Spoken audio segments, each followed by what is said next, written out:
খোকা ঘুমালো, পাড়া ঝুরালো, মুরগি এলো দেশে, বুলবুলিতে। মানুষের জীবনের কিছু সত্য ঘটনা নিয়ে আমি ডোনা। আপনারা দেখছেন রূপকথা নয়, যেখানে সব কিছু সত্য। ছেলেকে ঘুম পাড়াতে পাড়াতে হঠাৎ করে তন্দ্রাচ্ছন্ন হয়ে পড়েন উনি।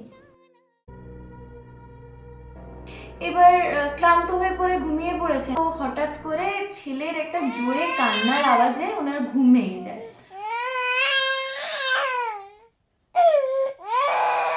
উনি ছেলের যেমন কান্নার আওয়াজ পাচ্ছেন, দূর থেকে মানে কোনো একটা মহিলারও কান্নার আওয়াজ পাওয়া যাচ্ছে, মানে সে ফুপিয়ে ফুপিয়ে কান্না যাকে বলে। এবারে হঠাৎ করে কি হয়েছে, দেখতে পাচ্ছে উনি ঘুম থেকে বিছানা থেকে নেমে দেখতে পাচ্ছে যে আগেকার দিনে জামা কাপড় রাখার কাঠের আলনা হতো।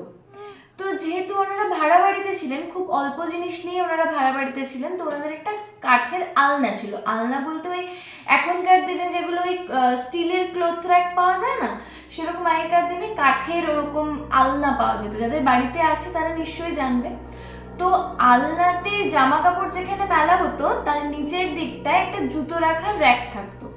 তো উনি উঠে দেখছেন ওই জুতো রাখার র্যাকটা মানে মোটামুটি বেশি হাইট হবে না, অল্প একটা জুতো রাখা, একটা জুতো ধরতে যতটা ফাঁকা জায়গা লাগে।